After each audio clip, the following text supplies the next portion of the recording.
کہتے ہیں کہ جناب آپ اتنا خون بہاتے ہیں، اتنے جانور، اتنا گندگی پھیلاتے ہیں اور وحشت کا ماحول پیدا کرتے ہیں، اس سے بہتر ہے کہ اتنا سارا پیسہ جو ہے جو آپ ضائع کر دیتے ہیں وہ غریبوں کو کسی فلاح کے کام میں اس پیسے کو کہیں اور قربان کر دیا جائے۔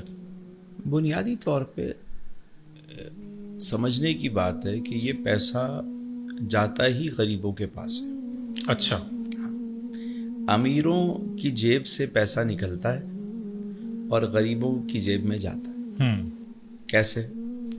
بھائی جو گاؤں میں مائی ہے جی جس نے 2 بچھڑے پالے ہیں، جی جی چند بکریاں پالی ہیں، گاؤں کا وہ مزدور جس نے چند جانور اس نیت سے تیار کیے کہ عید قرباں پہ اچھی قیمت میں اسے بیچ کر اپنا گزر بسر کروں گا، جی، اور ادھر اللہ رب العزت نے صاحب استطاعت پر قربانی کو واجب قرار دیا۔ جی جی، اب دیکھیے کہ پیسہ کہاں سے نکل رہا ہے؟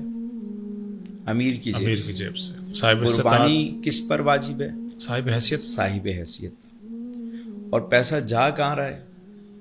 غریب کی جیب میں۔ گاؤں کی اس مائی جہاں تک کسی چیز کی رسائی نہیں ہے، لیکن اس کے جانور بھی شہر پہنچتے ہیں، جو عمرہ خریدتے ہیں اور پیسہ وہاں تک پہنچتا سر اب تو بڑے بڑے فارم ہاؤس امیروں کے، لینڈ لارڈس کے، زمینداروں کے ہیں سر۔ ہے۔ سرچ کر کے دیکھ لیں آپ، تو ڈیٹا بیس دنیا ہے، آپ سرچ کر کے دیکھ لیں کہ ان فارم ہاؤسز سے جو جانور آتے ہیں، جی، کیٹل فارم سے، وہ کتنے % ہیں، اور گاؤں دیہات سے جو جانور آتے ہیں وہ کتنے % ہیں۔ ریشو آپ کے پاس آ جائے گا۔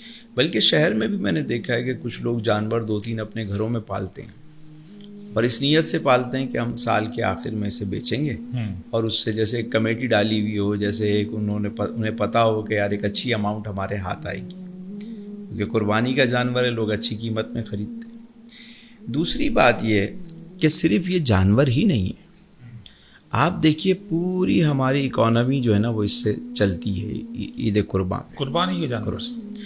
آپ دیکھیے کہ چارہ کہاں سے آتا ہے؟ دیہات سے آتا ہے۔ بکتا کہاں ہے؟ شہر میں۔ اور وہ چٹائیاں اور وہ تھیلے ہوتے ہیں جو جن میں گوشت دیا جاتا ہے کھجور کے پتوں سے، اسے بنا کر شہر میں، تو پیسہ کہاں جاتا ہے؟ گاؤں میں۔ اچھا، پھر وہ جو جانور کے پھول ہار پہنائے جاتے ہیں، اس کو گلے میں وہ گھنٹیاں، چیزیں، مالائیں، وہ جو لوگ ڈالتے ہیں شوق کے طور پہ بچے، تو وہ بھی گاؤں دیہات سے آتے ہیں، تو پیسہ وہیں پہنچتا ہے۔ ایسے ہی ہے، ایسے ہی۔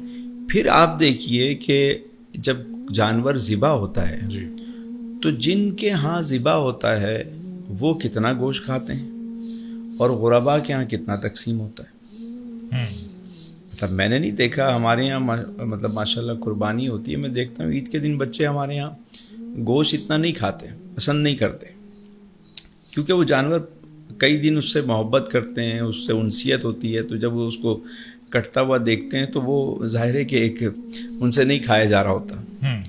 لیکن میں نے دیکھا کہ وہ سارا گوشت جو ان گھروں میں جہاں پورا سال اس طرح وافر مقدار میں وہ گوشت نہیں کھاتے، تو قربانی امیر کرتے ہیں اور گوشت جو ہے وہ غربا میں زیادہ جاتا ہے، اور وہ ماشاءاللہ پورا مہینہ جو ہے پیٹ بھر کے کھا رہے ہوتے ہیں۔ تو یہ غربا ہی کی مدد ہے۔ پھر آپ دیکھیے کہ اس سے کتنی انڈسٹری چلتی ہے۔ آپ دیکھیے چمڑا انڈسٹری ہے، تو فلاں انڈسٹری ہے، تو فلاں انڈسٹری ہے، سب چلتی ہیں اس عید قرباں کے ساتھ منسلک ہیں، پورا پہیہ گھومتا ہے۔ کے پاس بھی پیسہ جاتا ہے تو وہ بھی پھر اس سے خریداری وغیرہ کرتا ہے۔ تو یہ تو خامخواہ ایک ایسی بات ہے کہ جو بے پر کی ہے کہ جی مطلب مدد کی جائے، حقیقت میں یہ مدد کا ایک طریقہ ہے۔ نہیں، وہ کہتے ہیں پیسے ان کو دیتے ہیں، آپ ڈائریکٹلی دیتے ہیں۔ مطلب آپ کیا لوگوں کو بھکاری بنانا چاہتے ہیں؟ کیا چاہتے ہیں؟ مطلب ایک بندہ کاروبار کر رہا ہے، اپنی زراعت کر رہا ہے، اپنے جانور پال رہا ہے، اور وہ بیچ کر اپنے پیسے کما رہا ہے، تجارت کر رہا ہے۔ آپ کو اتنا ہی شوق ہے مہنگے داموں جانور خرید لیں اس دیہاتی سے، پیسہ پہنچ جائے گا۔ مطلب جو وے بنا ہوا ہے اس کو چھوڑ کے آپ کہہ رہے ہیں ایسے پیسے کیوں دیتے ہیں، کسی کو بھکاری بنائیں؟ وہ آپ سے بھیک مانگ رہا ہے، وہ تو تجارت کر رہا ہے، اپنا مال بیچ رہا ہے، عزت کے ساتھ روزی لے کے جا رہا ہے۔ مدد کرنے کا سب سے بہترین طریقہ تو یہ ہے۔